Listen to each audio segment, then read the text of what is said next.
Olá para todos que estão nos assistindo. A gente começa hoje mais um episódio do Race Talks, que é o podcast voltado para a área da saúde, para a área da medicina.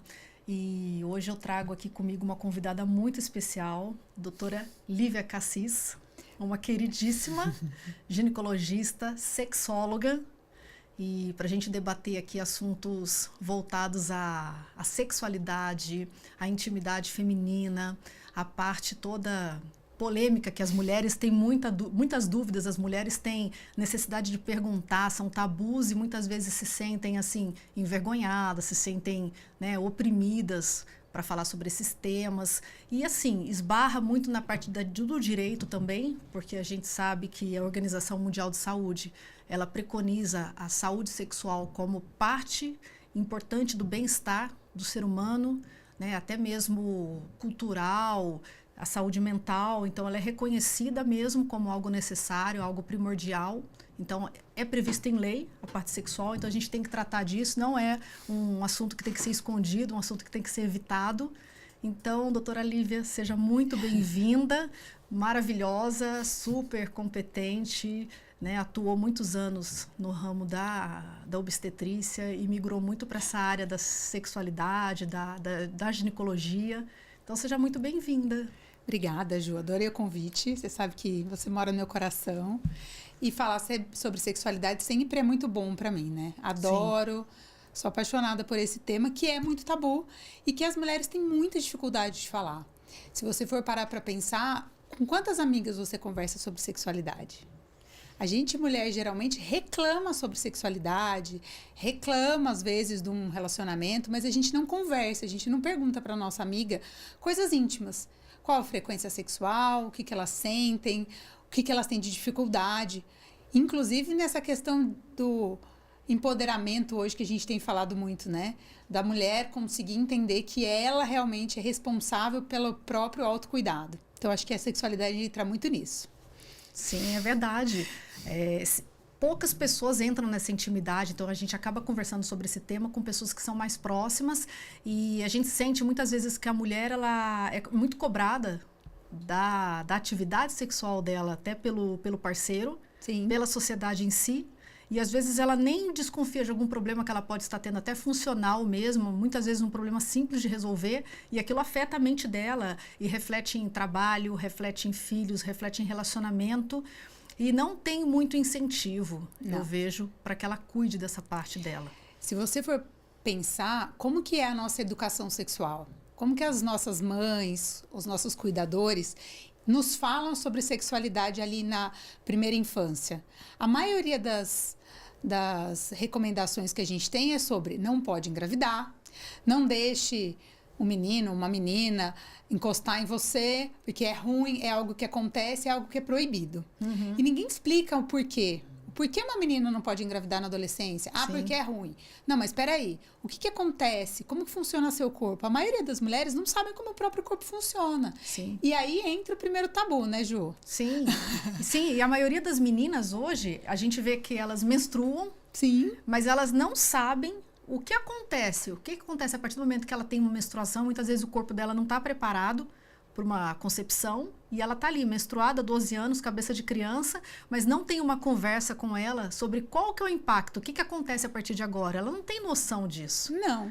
E é esse que é o grande medo das mães, né? Que momento eu vou conversar com a minha filha sobre sexualidade? Eu explico para ela da menstruação ou eu falo para ela como que funciona o corpo? Muitas meninas que eu atendo não sabem como o próprio corpo funciona, nunca se olharam. Então, assim, é muito, muito triste a gente ver isso. Que a menina, ela casa, ela tem um relacionamento, às vezes ela tem filhos, e ela não sabe como o corpo dela funciona, qual é a anatomia do corpo dela. Por quê? Porque aquilo é um tabu tão grande, a gente não se conhecer, ou a gente não se tocar, que a gente entrega para o outro. Então, o parceiro, a parceira sabe como funciona o corpo da mulher, e ela não sabe. Porque ela nunca se tocou, ela não sabe como funciona, porque aquilo é dito como algo ruim, não encoste em você. Muito diferente dos homens, que tem essa questão com o corpo, sim, muito natural. Então, o menino, ele nasce, ele manipula o pênis, ele pelo ato mesmo dele fazer xixi, ele se toca. Então, ele é estimulado a conhecer o próprio corpo. A menina não. A menina, ela guarda e deixa lá, guardadinho. Até de forma exacerbada, muitas vezes o menino é estimulado. Exatamente. Hoje a gente tem visto um movimento contrário disso, pensando nos relacionamentos abusivos, nessa questão do machismo que a gente vê muito, dos meninos realmente serem educados. Essa questão da sexualidade, respeitar a menina, tem tudo isso. Sim. Então as mães já têm se ligado com essa questão de como ensinar o meu menino, como ter essa educação sexual. É importante. É importante. O que você pensa hoje dentro dessa realidade? Qual que seria? Existe uma idade ideal? Qual que é a melhor forma? Porque eu vejo assim que muitas famílias jogam, às vezes, isso para a escola. Sim. A escola resolver, deixa que a escola fala, deixa que a escola resolve. Exato. Né? A gente delega, a educação sexual. Terceiriza. Exatamente. Então, a princípio, deveria ser uma coisa muito leve na casa. Então, saber como funciona o corpo, desde pequena, saber que partes do corpo outras pessoas podem tocar, aquela coisa mesmo de proteção, num primeiro momento de proteção contra abuso, contra pedofilia. Mas isso, perto da adolescência, a gente não pode negar que o adolescente tem, sim, desejos. Então, eles têm que serem estimulados em casa mesmo a falar sobre isso. Olha, sexo é legal, é bacana, mas tem que fazer sentido para você se envolver com outra pessoa. Para você se proteger, não se coloque em risco. O que a gente tem visto muito é os adolescentes se colocando em risco. Porque essa fase de adolescência é uma fase de pertencer ao grupo. Então, eu tô pertencendo ao meu grupo, eu tenho que mostrar que eu sou ótimo, que eu, sei lá, namoro para poder participar ali daquele grupo. Que eu não tenho limites. Que eu não tenho limites. E aí acaba que os meninos e as meninas se colocam em risco. Então, a partir do momento que você conversa, que você tem essa consciência do que pode, do que não pode, de que como funciona o seu corpo, você consegue não se colocar tanto em risco. Que eu acho que é mais aí. Geralmente, para falar de idade, parece um pouco precoce, mas de 14 aos 16 anos, a gente já tem que abordar os adolescentes. Sim. Com 13 anos, no 8º ano, ele já tem aula de anatomia de aparelho reprodutor. Eu sei porque eu atendo um monte de adolescente, inclusive tem um. E assim, no 8º ano, ele já tem aula sobre aparelho reprodutor. E muitas dúvidas aparecem. Então, a partir desse momento, é uma boa hora para os pais conversarem. Como funciona, como não funciona. Vai lá, se olhe, coloca um espelhinho, se toque, para realmente a gente não ter esse tabu tão grande. Sim. E assim, a gente vê também que casos de abuso sexual. Então, vamos falar aqui da vulnerabilidade da mulher. Exato. E às vezes a gente sabe que isso acontece dentro da própria casa, dentro do círculo próximo ali de amizades, de parentes. Parece distante da nossa realidade, mas não é distante da nossa realidade. E as mulheres, quando sofrem isso hoje, elas, por incrível que pareça, ainda se sentem culpadas por estarem sofrendo isso. Exatamente. É algo impressionante. Como geralmente o abusador é dentro da família, eles sabem manipular muito bem essas questões do medo, né? Sim.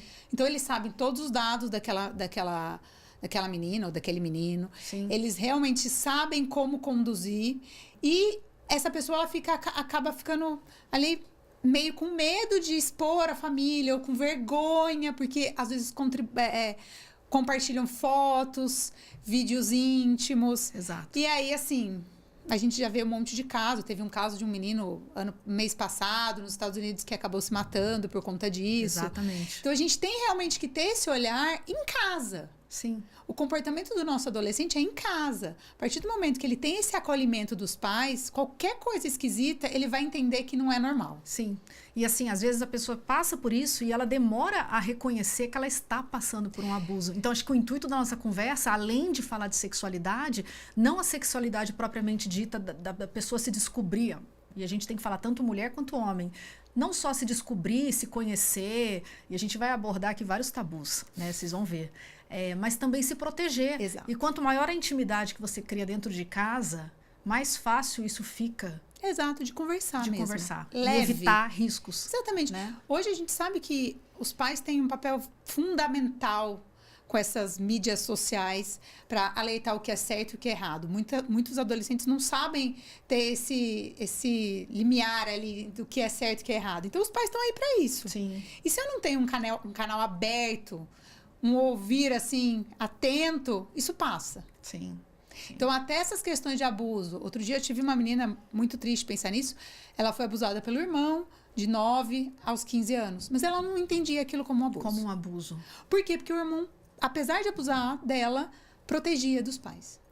Então, assim, ela foi ter essa noção quando ela iniciou a vida sexual, que aquilo que acontecia era um abuso.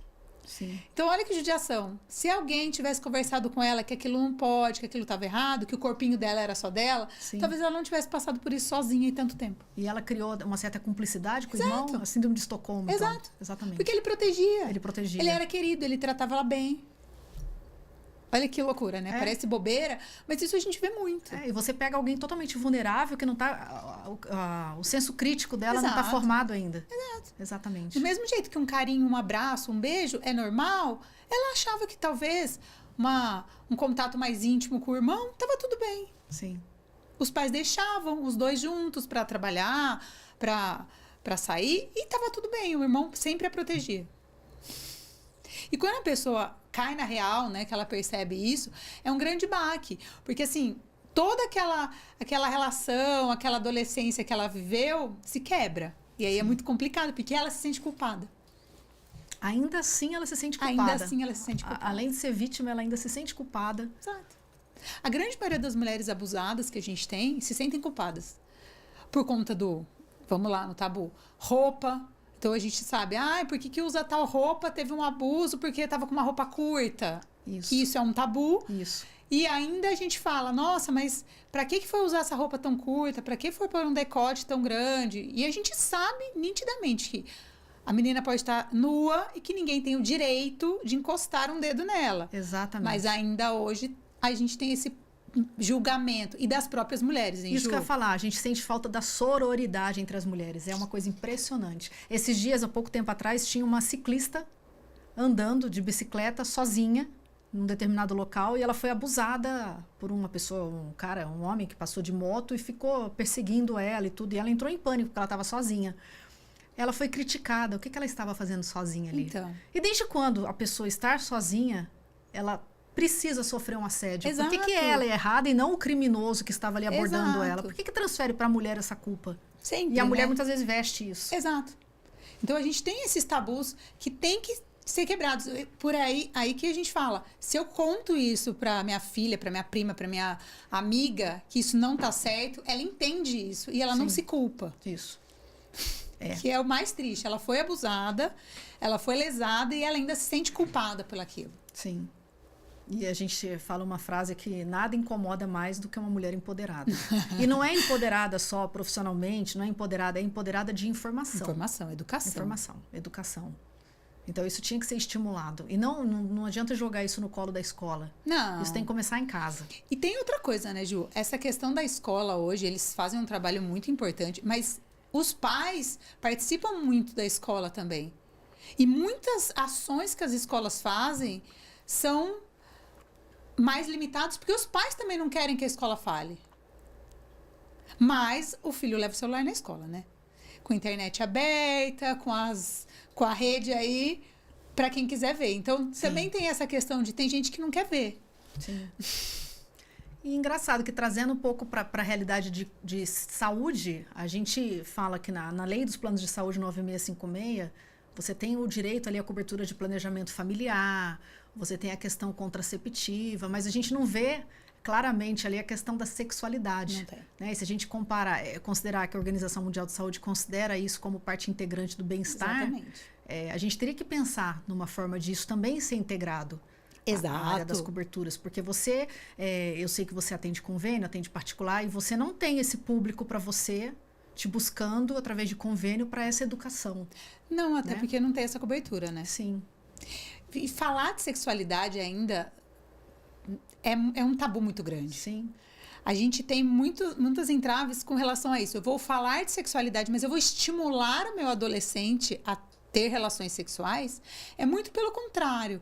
Quanto mais eu educo, menos eu estimulo, mais ele inicia essa vida sexual tardiamente. Sim. Porque ele sabe realmente os riscos, ele consegue escolher. Sim. Então eu dou liberdade para esse adolescente escolher o melhor momento para ele. Sim, e ele vai saber o impacto, o que é uma gravidez precoce, o que é uma doença sexualmente transmissível, ele tem que ser informado. E principalmente as mulheres que, vamos falar de mais um tabu, que elas não se tocam, elas não se conhecem. Vamos falar. Masturbação Masturbação feminina. Masturbação Tabus. feminina. As meninas entram nas relações sexuais porque elas querem realmente participar daquilo e elas não conhecem o corpo. Então, a masturbação, para você ter uma noção, Ju, mais de 40% das mulheres nunca se tocou. Nunca se tocaram. Não sabe como o corpo funciona, não sabe que eu tenho ali uretra separado de entrada de vagina, que o órgão sexual externo é a vulva. Eu pergunto isso para quase todas as adolescentes. Eu tenho uma vulva bonitinha ali de pelucinha. Como chama? As meninas não sabem. Olha só. As meninas não sabem. Então, assim, parece bobeira, mas as meninas não se tocam, não olham a própria genitália. Principalmente falando de adolescente, tá? Depois vai ter outro tabu aí. Vamos. Mas a masturbação, ela entra nisso. É saber o que ela gosta para ela poder pedir para o outro. Saber como o corpo dela funciona para ela falar para o outro até onde ela pode ir, impor os limites, o que ela quer. Então, a gente ainda tem muito essa questão da sexualidade, da masturbação, que eu entrego ao meu parceiro, para minha parceira, o meu prazer. Então, tem essa questão muito intrínseca ainda, muito enraizada de eu tenho que satisfazer o outro. Mas, e aí? É legal? Para mim é legal? Sim. Muitas vezes não. Sim, e às vezes ela não tem prazer naquilo. A maioria das vezes ela não tem. Não tem prazer. E quando ela tem algum incômodo, né? Uma dor, uma falta, né? Como é que ela expressa isso? Você sente que elas têm também dificuldade de expressar isso? Muita culpa. Culpa também. Muita culpa, Ju. Muita culpa. Eu tenho muitas meninas que têm dificuldade na penetração, pênis na vagina ali, e elas vêm sempre cheias de culpa. Ela não consegue, o corpo dela tem alguma alteração anatômica, ela é sempre inadequada. Às vezes eu tenho um parceiro, uma parceira que é agressivo, é grosseiro, também não sabe lidar, mas ela sempre pega a culpa para ela. Então, isso é muito complicado, porque se ela conhecer a anatomia, muitas delas vão lá no meu consultório só para eu falar que ela não tem nada fechado. Olha que loucura. Que ela não tem nenhum problema e que tá tudo bem. Mas ela não se olhou. Ela não se conhece. Não. Então, eu acho que tem esse tabu da masturbação. A gente sabe realmente que tem entraves religiosas, tem isso aí na questão da educação sexual, algumas religiões não acham bacana, tem todo um questionamento. Mas o importante é, do mesmo jeito que a gente lava nosso rosto, nossa perna, nosso braço, a gente deveria lavar a nossa vulva com cuidado, com o olhar de carinho, não como uma coisa que tá ali, que tem que ser só guardada e ponto final. Sim. Algo que tem que ser escondido. Algo escondido. Sim. Então, assim, não precisa ter a masturbação para ter orgasmo, mas tem que saber como funciona, como que é a anatomia. Sim. E a gente sente também assim a questão de violência novamente contra a mulher, e a violência contra a mulher, ela, voltada agora a estupro, a abuso, muitas mulheres passam por isso e desconhecem que estão passando por isso. Exato. Né? E vale aqui o alerta, o fato da mulher estar num relacionamento, estar num casamento e ela não desejar fazer sexo e ser forçada a fazer sexo é crime, é errado. Abuso. Ainda que a mulher tenha consentido no começo, né, ainda que ela esteja querendo, no momento que ela falou não quero mais, aquilo tem que cessar. Exatamente. Não tem que continuar. E a gente tem vários filmes, séries, teve uma série agora da Juliana Paz, não sei se você assistiu, Sim. falando exatamente disso. Sobre isso. Ela levou, não sei se você assistiu, você já viu, ela levou um potencial ficante ali para a casa dela, só que chegou lá, ela não queria mais. E ele abusou dela.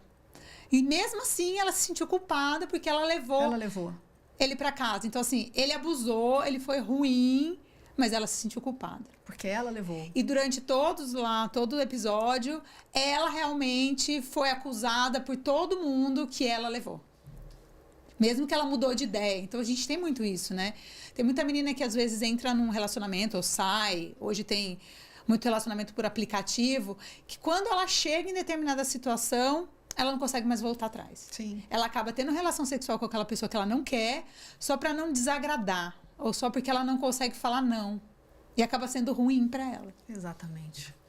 E acontece sempre, muitas vezes, a gente acha que isso está distante de nós. Não está, né? Não está, claro que não. E a mulher, ela demora para ter coragem de denunciar. Muito. Quando ela é abusada. A gente vê isso, né? E mulheres assim, não são mulheres humildes, não. De São todas mulheres as de classes. todas as classes sociais. Ju, eu tenho várias pacientes que demoram 4, 5 consultas para abrir um caso de abuso para mim. É. Muitas. Porque elas têm que se sentir confortáveis num ambiente acolhedor, para elas não se sentirem julgadas. Sim. E não é todo lugar que a gente consegue isso. Justamente porque tem esse olhar da própria mulher Isso. julgando. As próprias mulheres não se acolhem, Exatamente. né?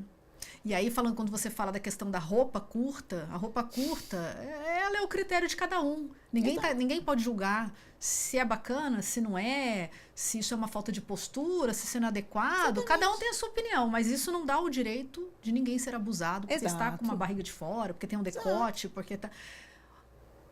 O cara que se controle. Exato. A pessoa que se controle vai se tratar, porque se você está abusando de alguém porque você viu isso, você tem problema. Exatamente. Entendeu? E esse limite é muito sutil, né? Sim. Porque a menina, ela tem que entender que ela pode tudo. Sim. Mas ela também tem que entender que ela não pode se colocar em risco. Isso. Olha que complicado, né? Então ela tá vivendo no mundo selvagem. A gente está vivendo num momento de melhora da autoestima, de autoconhecimento, de trabalhos melhores para as mulheres, mas a gente tem que ficar com medo de não se colocar em De risco. não se colocar em risco, exato. A mulher, essa questão da sexualidade, ela se compara muito ao homem, né? Eu tenho uma opinião, assim, meio pessoal, que não tem como ser igual. Nunca né? vai ser. São papéis ali complementares, são papéis diferentes. Né? Talvez no profissional, sim, dá para você equalizar. Mas no papel sexual, no papel entre mulher e homem, não existe submissão, mas são papéis diferentes. A natureza Ju, é assim, né? Você tem Então que não lembrar de uma adianta- coisa cruel. Quando uma menina tem relação com um homem, ou pênis na vagina, tem sempre o risco da gravidez. Tem. Que a mulher já fica mais vulnerável. Nenhum método é 100% seguro. Tirando todos os outros vieses aí, ISTs, ser julgada, a gravidez é um fator que a mulher tem realmente de diferencial de uma relação Exato. com o homem. Exato. Eles Isso nunca vai vão diferenciar os engravidar. dois. Isso vai diferenciar os Então dois. nunca vai ser igual. Exato. Então ela tem que estar instruída, ela tem que ter cuidado, tem que ter essa cautela. Tem. Exato. O corpo é diferente, a parte emocional é diferente. Sim. Os hormônios Os hormônios, são diferentes. a cultura que a gente vive, umas piores, outras melhores, umas mais podadoras. Mas tem essa questão cultural com a mulher muito diferente do homem, Sim. lidando com a sexualidade. E você considera, então, que a grande parte das mulheres não teriam um problema anatômico. A Ele maioria é muito não mais tem. emocional do que físico. Exatamente. Olha que interessante. A maioria não tem. A maioria não tem uma alteração anatômica. A maioria tem realmente alterações estruturais ali. Emocional, do relacionamento, às vezes de uma contratura muscular intensa, porque ela está tentando se proteger. Às vezes não é nem se proteger daquele parceiro, ou talvez se proteger de alguma De história alguma história passada. que vem. É. Sabe? Então tem muito isso. Dentro dessa especialidade, né? Dentro de você atuar como sexóloga, você consegue, por exemplo, resgatar essa perda da autoestima, né? Essa questão de algum trauma que ela tenha sofrido, ou ela teria que, por exemplo, ter um acompanhamento psicológico junto? Juro que eu tento. Eu imagino. Eu juro que eu tento. Assim, eu tenho esse olhar bem acolhedor, bem querido com as pacientes. Sim, Mas fazer um tratamento psicológico é sempre complementar. sim. Porque vai ter questões, por exemplo, um exemplo bem bobo, de um abuso familiar. Que ela tem que lidar com aquele abusador ao longo da vida, porque é um parente, um tio. Sim.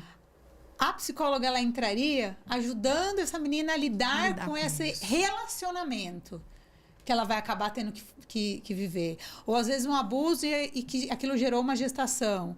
Ela vai ter que lidar com essa criança, com essa gestação, de algum jeito, tentando bloquear esse abuso. Sim. Então, a psicóloga, ela tem papel fundamental em questões relacionadas ao abuso. Não, e aí, falando da questão do abuso, a gente tem ainda a questão do aborto, que é Exato. super polêmico, de quando a mulher tem o direito a fazer o aborto. Super polêmico. Né? Então, a mulher tem hoje direito a fazer o aborto em algumas situações. Né? Quando a gravidez é fruto de estupro, Exatamente. quando apresenta um risco para a mulher, ou quando o bebê vai nascer com Anencefalo. com anencefalia. E aí gera polêmica, né? Gera, porque Porque tem o mundo se divide. o mundo se divide, e aí a gente tem preceitos religiosos, mas se você tem preceitos religiosos, você lute então para mudar a lei. Exato. Né? A lei está ali, então tem. E a gente tem hospitais hoje especializados na questão do aborto permitido pela legislação. O problema é que se demora tanto Que para não uma mulher consegue. conseguir fazer, que quando ela vai fazer, ela passou do tempo. E eu de te ser confesso feito que ainda aquilo. tem um outro problema, que é outro problema emocional. Se ela opta por fazer esse aborto que ela tem direito, quem que lida com o emocional dela no futuro? Exato. Se ela opta por não fazer, quem que lida com o emocional dela de criar uma criança vítima, fruto de um abuso? E quando essa pessoa que foi abusada tem 12 anos? Então, e aí? Quem que lida com isso? É uma criança gerando outra criança. Então, a gente tem várias questões. Não é só um aborto que vai terminar ali aquela gestação ou não. Eu tenho uma pessoa por trás daquela gravidez. Quem que está acompanhando? Quem está acolhendo? Quem que vai ali entender que mesmo uma pessoa tendo direito a fazer o aborto, optou por ter o aborto, e aí o resto dessa vida? Porque parece que não, mas tirando os casos de abuso, uma menina que tem um abortamento espontâneo, sim, já vai se sofrer. sente culpada por aquele bebê, Sim. ela ter perdido. Ela tem. E ela pode até no momento ali não ter consciência do que aconteceu. Em algum momento da vida dela, um gatilho vai despertar Exato. ela e vai vir aquela tarjeta assassina. Exato. Ela vai se cobrar, ela vai ter uma culpa em cima dela. Exato. Não, abortos espontâneos. Você engravidou, sei lá, 4, 5 semanas, perdeu. A menina sempre acha que a culpa é dela. A culpa é dela. Alguma mesmo coisa ela que fez não errada. Fez nada. Sim. Nesse caso que eu comentei é quando ela toma a decisão Exato, de fazer que o é aborto. pior ainda. É pior ainda. Então tem essa questão que a gente tem que lembrar. Acolhimento dessa pessoa pós-aborto ou não aborto tem que ser constante, porque a gravidez é um fator que diferencia muito o homem da mulher. Exato. E a decisão acaba sendo o corpo é da mulher. Então a mulher mais uma vez é julgada. Sim. Né? E às vezes você tem o parceiro que apoia aquela decisão. Eu não vejo o parceiro sendo julgado porque apoiou a decisão. Não. Ou muitas vezes foi lá e comprou o remedinho. Sim. Que vai fazer o aborto, né? Muitas vezes os parceiros chegam para as meninas e falam: faça o que você quiser. Isso. Que também é um problema. Lavei minhas mãos. Decisão Exato. é sua. Eu faço o que você quiser. Eu te apoio no que você quiser. Mas ainda assim, ela fica com a culpa. Você que quis. E é tão complicado que, assim, dependendo da situação que ela passou pelo aborto, aquilo vai impedir ela de ter uma gestação futura. Exatamente. Não, e de ter uma outra gestação, mesmo que seja normal. Eu lembro de aulas, assim, de faculdade que faz pouco tempo, né? Que uma professora era deontologia, sabe? Medicina legal, faz um tempinho só. Que eles falavam exatamente isso. O aborto faz aniversário. Como assim o aborto faz aniversário? A gente, quando vira mãe, a gente conta a nossa vida a partir daquela criança. Então, assim, peraí. Eu viajei antes ou depois de ser mãe? Mudei de casa antes ou depois daquela gravidez? Ela também. Ela consegue contar, peraí, foi antes ou depois do aborto? Sim. Então, aquilo vai contando como parte dela na vida. Sim. Conta. E assim, é tão engraçado que a maioria das mulheres já recebeu essa pergunta de algum parceiro, de algum amigo. Você já fez aborto? Você já passou por algum aborto? Complicado. Quase todas as mulheres têm esse momento. Complicado. E a gente que engravidou, teve uma gravidez ok, quando você descobre lá atrás que você está grávida, a primeira sensação que vem é: poxa, eu estava grávida, não sabia, tomei tal remédio, fiz um raio-x. Ai, meu Deus, vai falar com a obstetra. Será que a criança vai ter algum problema? Exato. Então, assim, essa culpa vai começar ali. Lá atrás. Exato. Quando não, a coitada da menina acaba tendo que fazer uso, que é o que está bombando no momento, de pílula do dia seguinte. Isso. Então, a responsabilidade sempre fica para a menina. Virou meio de vida a pílula do dia seguinte. Exato. E então, é uma bomba hormonal no corpo da mulher. E essa coitada dessa menina tem que lidar com isso, porque às vezes por 3 minutos ela entrou numa relação sexual ali, meio até sem planejar, acabou que percebeu que estava num período fértil, sem cobertura, sem preservativo, e acaba tendo que lidar, inclusive, com a pílula do dia seguinte. Com medo de ser descoberta, com medo, se é uma adolescente, dos pais descobrirem. Sim. De ser julgada. Então, assim, também tem isso. Mesmo que não aconteceu uma gestação, só o fato da mulher ter que lidar com uma pílula do dia seguinte... É pesado. Já é pesado. É pesado. É pesado. E, assim, mais uma vez, a sociedade julga muito. Exato. Né? Então, assim, existe a legislação protegendo a mulher nesse sentido, né? E a gente não tem estrutura hoje no Brasil para cumprir a lei. Não. Porque é engraçado, a gente tem os outros países eles colocam no papel, uma vez eu escutei isso, eu nunca esqueci. Europa, os Estados Unidos, eles colocam no papel o que eles podem cumprir. O Brasil primeiro põe no papel, depois ele vê se ele consegue cumprir. Então, a gente vê várias leis aqui que são lindas. São lindas, igual a ampliação do teste do pezinho, um exemplo disso. É lindo. É lindo, o teste do pezinho super ampliado, desde 2021. aumentou o espectro de doenças ali para tudo, porque o teste do pezinho é maravilhoso. Você conseguiria prever várias doenças, né? E você conseguiria fazer um planejamento e tratar preventivamente problemas que uma criança pode desenvolver. Até hoje, a gente vai para 3 anos, inclusive doenças raras que geram alto custo do serviço de saúde, medicações de altíssimo custo. Você conseguiria desenhar essa trajetória com o simples teste do pezinho. É isso. Até hoje, você não tem no serviço público nem privado a estrutura para ampliação do teste do pezinho. Exatamente. Quer saber outro exemplo que eu vivo muito? Vacina de HPV. É outra coisa que seria maravilhoso, né? Temos Caríssima. vacina do HPV. Caríssima. 9 a 14 anos. Meu Deus, 9 a 14 anos. Sendo que a vacina, ela é para homens e mulheres de 9 a 45 anos. Homens também? Sim. Ah, eu achava que fosse só mulher. Homens e mulheres. Na hora que eu vacino o homem, ele diminui muito a multiplicação viral. Porque nele quase não tem sintoma. Agora a mulher tem, né? A maioria dos homens não. E aí eu pego uma menina bonitinha, que usa camisinha, uma gracinha, um namoro, belezinha. Faço um preventivo e aí aparece um HPV. Sim. O que é a primeira coisa que ela pensa? Fui promíscua. Exatamente. Promiscuidade. Gente, o tanto de HPV que eu tenho visto hoje e a culpa de novo, porque a menina se sente ali promíscua. Tá namorando, começou a ter relação sem preservativo. E mesmo assim, quando elas mandam, geralmente, se é uma menina casada, com um relacionamento mais estável, ela manda os maridos para um urologista, um namorado. O urologista fala, não tem nada, tá tudo bem com você. O que acontece? Culpa de novo. Porque a maioria dos HPVs não são detectados nos homens. Sim. Eles contaminam as mulheres. E aí? Ela fica com mais uma culpa, com aquele julgamento, com aquele olhar do outro, que ela realmente está com HPV. Com HPV. Então, assim, é muita culpa para uma mulher só. Muita. Ela carrega o estigma sozinha.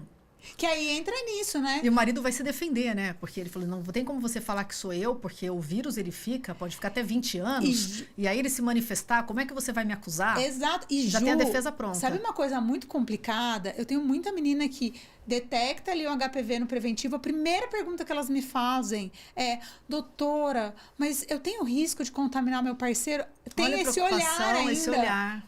De, ai meu Deus, eu vou contaminar meu parceiro, como que eu faço, como que eu falo?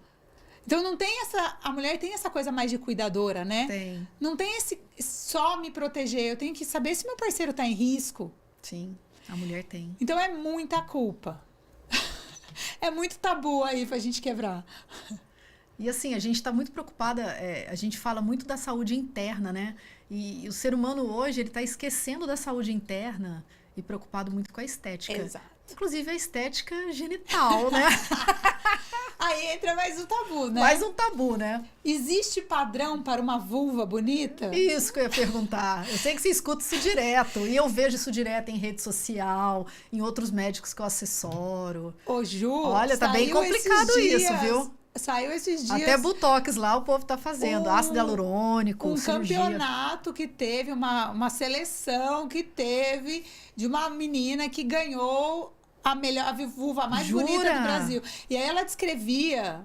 Saiu foto, não? Eu parei pra olhar. Não saiu a foto. Não tem como sair foto. Mas eu parei pra ver a reportagem. Ela descrevia os passos de como ela tratava aquela vulva. Ela fez uma harmonização vulvar. Não, ela usava só depilação a laser, um sabonete específico. Ela não tomava sol na vulva. Peraí, gente, não pode tomar sol na vulva, porque é um tecido. É isso que eu ia perguntar, alguém toma, né? Pode ter câncer, não faça isso. Mas teve também gente tomando sol na vulva ali em alguns momentos. Se você der um Google, tá lá. Então ela pôs ali uma lista do que ela fazia para a vulva dela ser linda. Então, assim, poxa vida.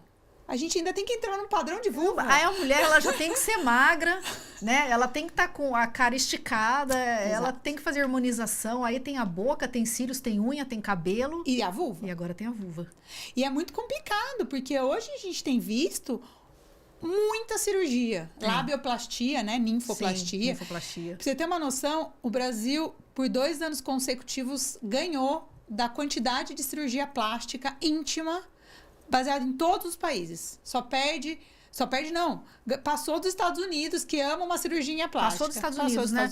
E como é que surgiu Como começou essa moda, essa história? Então, com o aumento das mídias sociais, Sim. as pessoas começaram a se expor mais. Compartilhar nudes, Sim. pornografia, OnlyFans, ganhando dinheiro com isso. E a brasileira, ela tem essa questão muito da sensualidade, da sexualidade, de expor o corpo.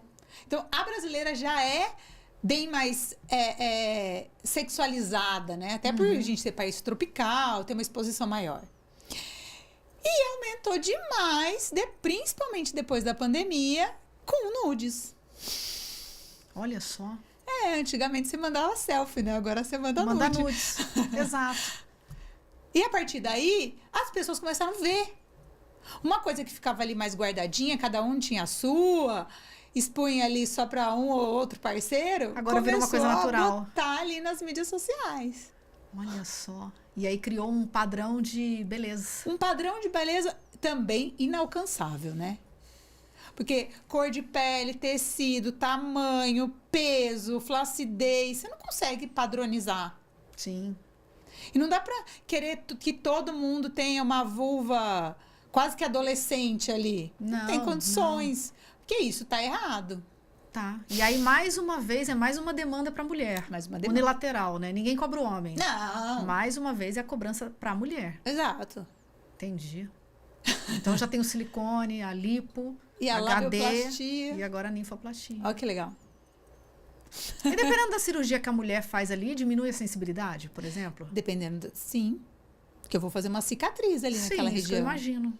Toda cirurgia plástica diminui a sensibilidade. Exato. O uso excessivo de anabolizantes, também tem hipertrofia de clitóris, que também tem isso, que tem que ser olhado com um olhar criterioso. Sim. Esse clitóris ele pode aumentar, e aí acaba que hoje também se vende muita cirurgia de redução desse clitóris, que às vezes incomoda. Tem tudo isso, né? Escurecimento de parte íntima, então tem peeling, tem laser. Tem uma enormidade de procedimentos que a gente pode fazer. Rejuvenescimento. Cirurgia para recuperar a virgindade. E aí, assim, também. Eu não sei se você pega muito isso, mas eu tenho a sensação de que se vende muito como autoestima. Sim. Que é mais fácil de se vender como é uma autoestima. Mas essa questão, será que até que ponto é autoestima? Assim, ou é um excesso de procedimentos ou de problematização que essa mulher acaba tendo? É porque assim, tem limite, né? Então tudo que é muito de fora para dentro, eu vejo que não é autoestima. A autoestima ela vai de dentro para fora. Exato. É lógico que todo mundo vai ter correções para fazer. Ninguém vai estar 100% satisfeito. Mas quando você vê que a pessoa está exagerando, tem alguma coisa errada com ela. Exatamente. Inclusive, ninfoplastia, se é um lábio muito diferente do outro, se tem alguma alteração... Corretivo, né? Corretivo, o SUS cobre. Então, o Sistema Único de Saúde nosso cobre se for corretivo. Sim. Não essa coisa estética e exacerbado. Sim. Uma coisa é você conseguir melhorar ali sua autoestima. Outra coisa é você ter que ter um padrão. Sim. De modo geral, os planos de saúde, vamos falar dos planos de saúde, eles cobrem as cirurgias reparadoras corretivas.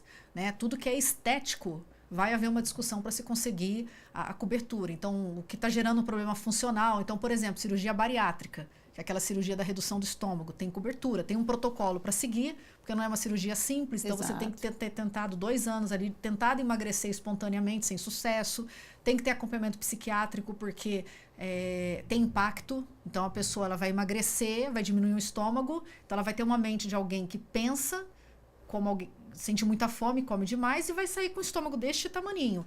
E aí, quando ela tem uma perda de peso muito grande, a tendência é sobrar pele para todo lado. Exato. E aí tem a cobertura, por exemplo, da cirurgia de avental, que é a dermolipectomia.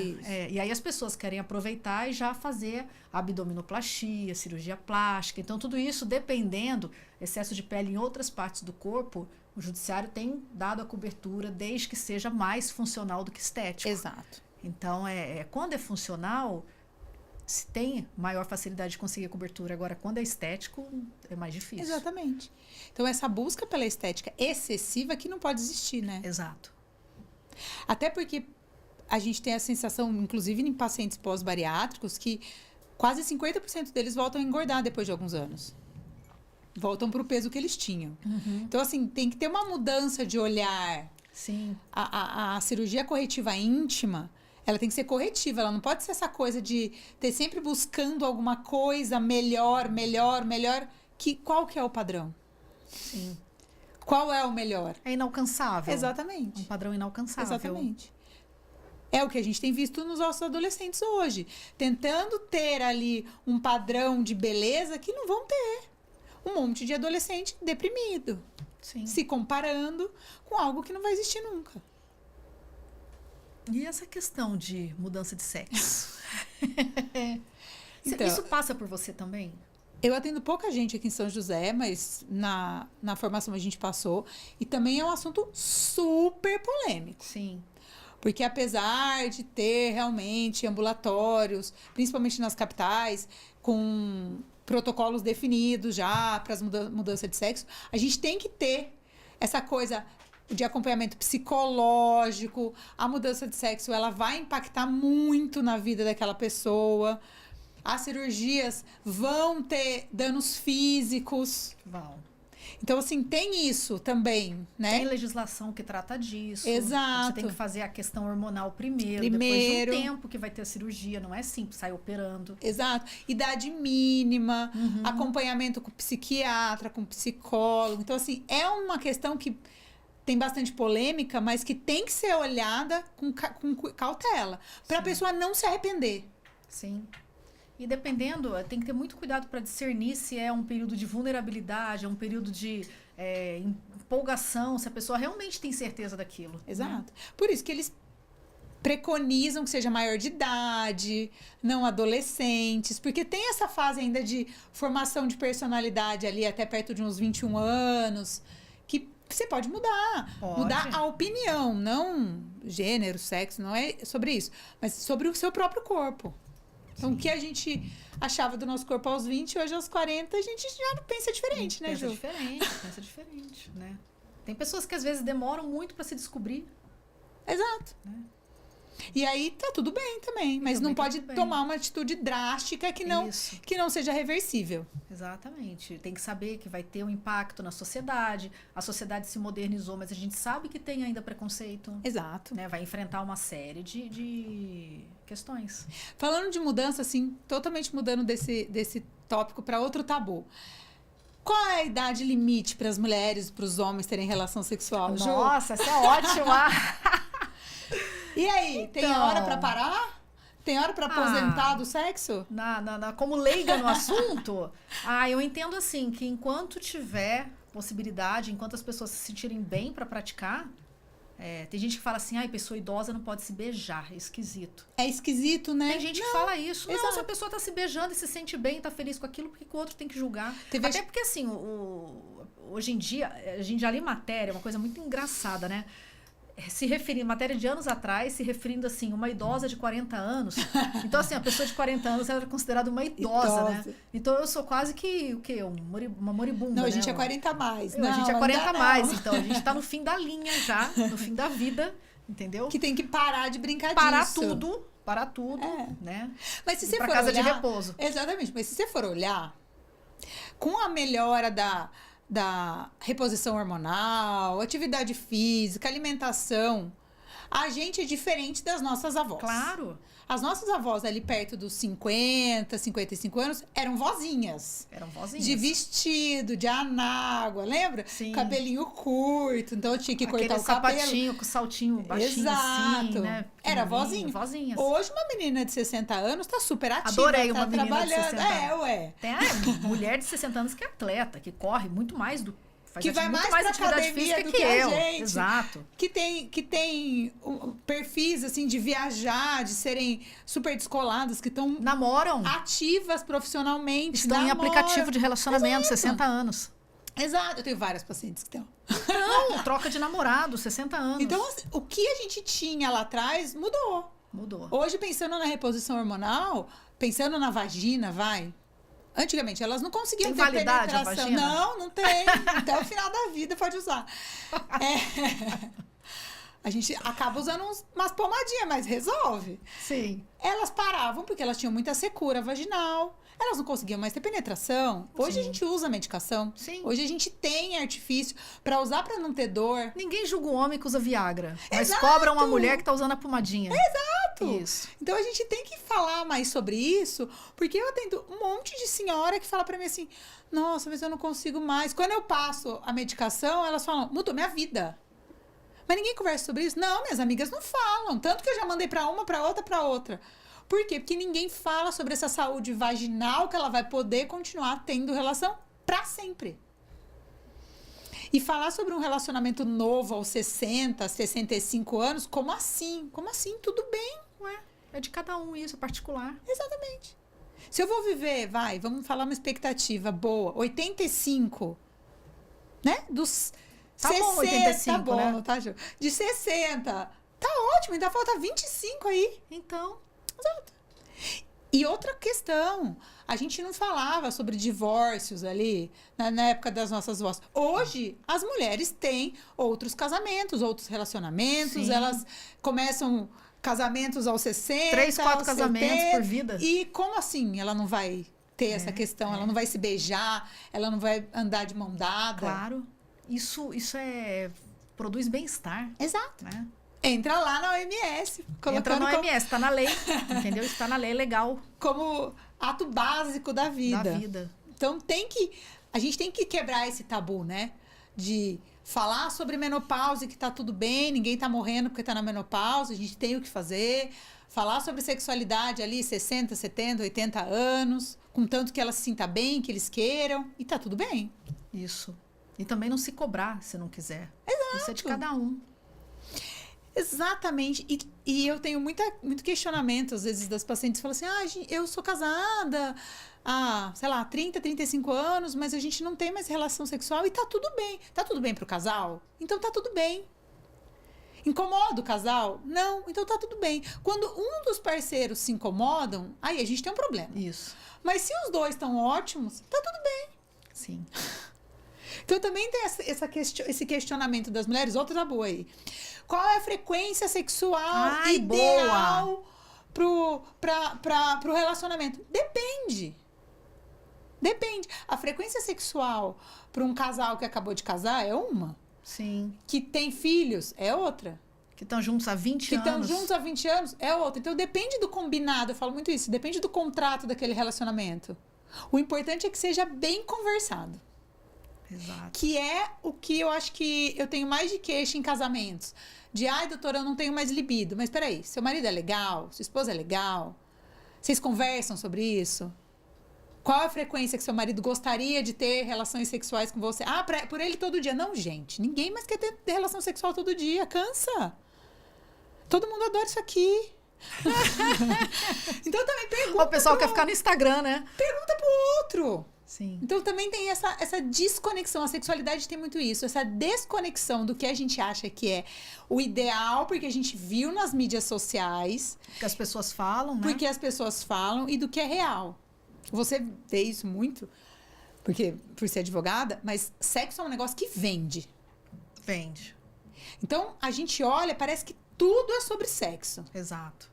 Então, carro, formato de carro, tem sempre alguém bonito, lindo, aquela coisa de potência. Sim. Perfume, hoje os perfumes estão todos com sempre ligado à sensualidade. embalagens sensuais.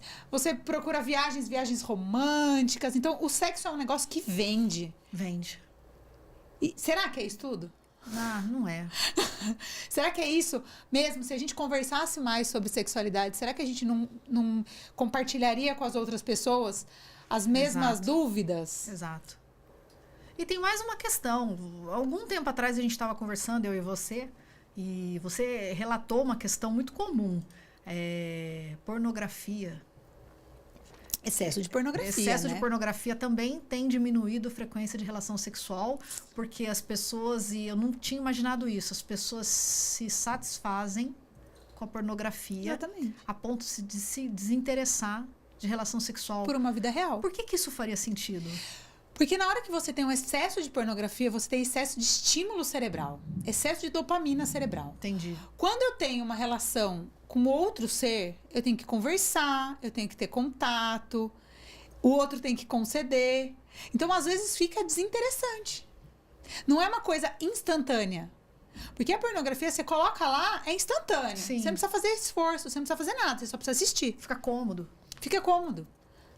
Então, parece bobeira, mas é igual a gente fala de criança, né? Coloca a criança na frente da tela, a criança fica hipnotizada. Vai tentar brincar com uma criança. Dá trabalho. Dá trabalho, a criança levanta, a criança cai, a criança não sei o que lá, e volta e sai. É a mesma coisa. Olha só. E hoje, com esse negócio de redes sociais, as pessoas não querem ter conexão umas com as outras. Tem que sair para me conectar com o outro, para ter que conversar, dá trabalho. Dá trabalho. Então você vai vendo que é uma coisa ligando a outra. Muitos dessa galera que é influencer hoje tem aberto isso pra gente. Até teve um cara essa semana, eu não lembro o nome dele, que falou isso, que excesso de pornografia fazia com que ele não conseguisse fazer nada no dia. Olha só. Ele ficou totalmente improdutivo. É um menino até famoso, eu não sei o nome dele. Totalmente improdutivo. Ele ia para trabalhar, ele não conseguia se concentrar porque o cérebro dele estava precisando tanto daquilo como se fosse uma droga. Uma droga, ele viciou. Ele viciou. Então, qualquer coisa era desinteressante. Porque ele só conseguia ficar naquele looping. E ele conseguiu sair disso? Então, tem que fazer tratamento, né? Olha Muitos só. tratamentos psiquiátricos, com remédio, psicológico, para não ter que voltar nesse gatilho, porque é muito fácil. A pornografia tem um problema, ela tá na mão de todo mundo. Tá disponível. Ela é muito fácil. Até mais que droga, porque a droga você tem que buscar, né? A pornografia tá ali. Basta usar o celular. E essa coisa da conexão com outra pessoa, principalmente a galera mais jovem que usa aplicativo, que sai muito em aplicativo, eu tenho um cardápio. Exato. Então eu tô sempre procurando algo melhor, algo melhor, algo melhor. Então as pessoas não têm mais essa coisa de aprofundar o relacionamento. Porque será que tem algo melhor? Por que eu vou investir nisso? Será que não tem outro melhor? Será que não tem outro melhor? E essa busca vai gerando descontentamento. E fica líquido, fica tudo líquido. Exatamente. Ou até por insegurança, né? Então a pessoa acha assim, eu vou ficar com alguma coisa na manga, porque se não der certo isso, pelo menos eu tenho uma coisa na manga. E ouvir nãos, não é admissível atualmente, né?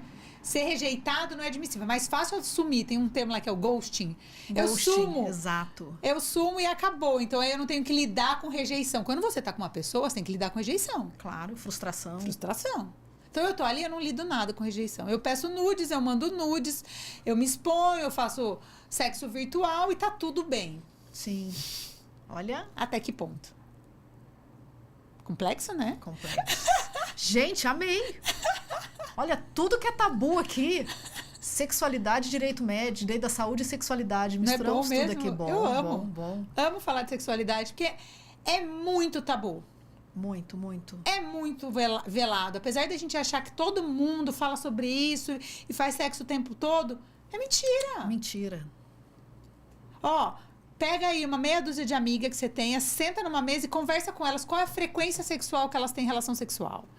Quantas vezes elas se masturbaram? Se você perguntar isso, acabou. Vai todo mundo morrer de vergonha.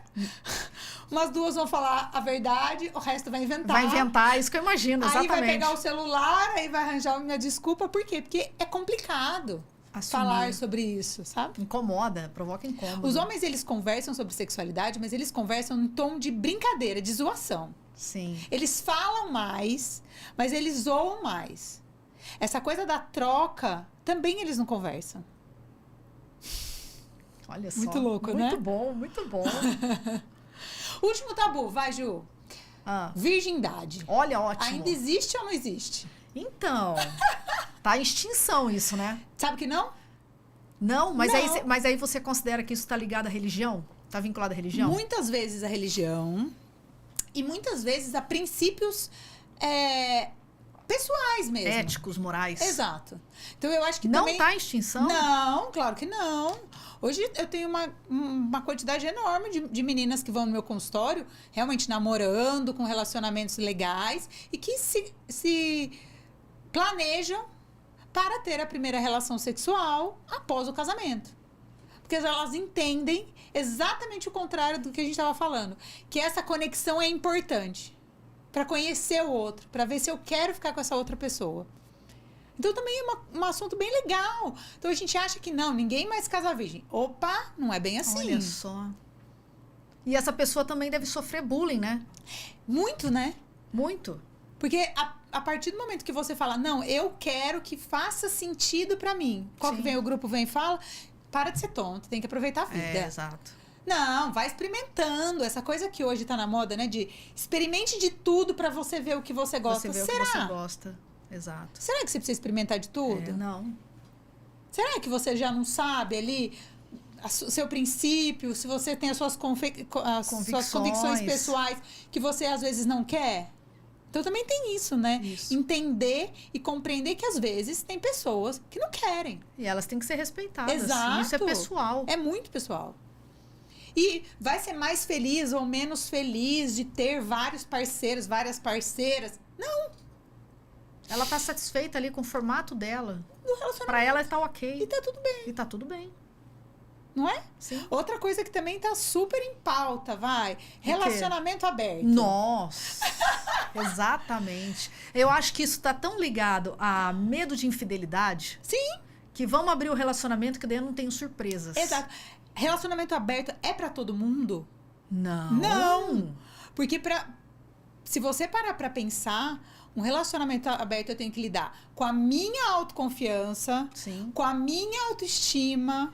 Eu tenho que entender que o outro pode querer não ficar mais comigo, querer ficar comigo e com outras pessoas. Porque ele tá experimentando. Ele pode virar a casaca a qualquer momento. Eu posso querer não ficar mais nesse relacionamento Sim. e aí eu não consigo voltar atrás. Então também se fala muito sobre relacionamento aberto, mas será que é uma tendência? Você considera que muita gente hoje abriu o relacionamento? Principalmente adolescente. Ah, mas é coisa de adolescente. Por medo de rejeição. Medo de rejeição. Exatamente. Por medo de não ser descolado. Isso, mas tá sofrendo. Mas sofre. Lógico. Sofre. Porque se um dia você tá bem, lindo, maravilhoso, quer sair, vai pra balada e sai com todo mundo, é uma coisa. Mas e o dia que você tá doente? Ou que você tem um problema familiar? E você quer ficar ali quietinha no seu quadrado, na sua caminha, bem... Mas o outro não quer. O outro não tá quer. ótimo, o outro vai sair. E aí, você vai ficar se sentindo feliz? Não. Você tá Então- tão bem resolvido a ponto de deixar e ficar tudo bem? E Ficar tranquilo? de não pensar sobre isso? Então, Exato. depende. Tem casais que funcionam? Tem casais que funcionam. Tem casais que preferem viver assim porque não querem se apegar um ao outro? Tem. Mas não é pra todo mundo. Isso. E a pessoa, novamente, ela tem que se conhecer. Pra saber o que Exato. serve pra ela e o que não É serve. a mesma coisa da virgindade. É pra todo mundo perder a virgindade antes do casamento? Não é pra todo Não mundo. é pra todo mundo. Tem suas exceções. Exato. Tem as suas convicções. Teoricamente, se guardar para aquele casamento é ruim? Não. Não. Porque às vezes ela fez isso como um princípio de vou me manter para aquela pessoa como ato de carinho, de reconhecimento, de acolhimento. E tá Sim. tudo bem. Pra pessoa aquilo é importante, aquilo faz total sentido. Ela não precisa mudar o princípio dela porque ela pode ser julgada, ela pode ser cobrada. Mais uma vez, ela não tem que se moldar à sociedade. A questão da fidelidade, ela é muito isso, né? A gente tem que ser muito fiel aos nossos Os princípios. Aos nossos princípios, não ao grupo. Isso. Essa é a parte boa da gente ficar 40 a mais, né? É, exatamente. A gente vai ficando cada vez mais fiel aos nossos princípios. Eu falo que eu não trocaria hoje por nada. A idade de hoje, por nada. Só um joelho um pouquinho melhor. Um joelho um pouquinho melhor, umas ruguinhas, né? Umas coisinhas assim. Mas essa questão é muito, muito importante, né? Como que eu vou lidar com isso? Muitos relacionamentos acabando, às vezes casamento de 15, 20 anos.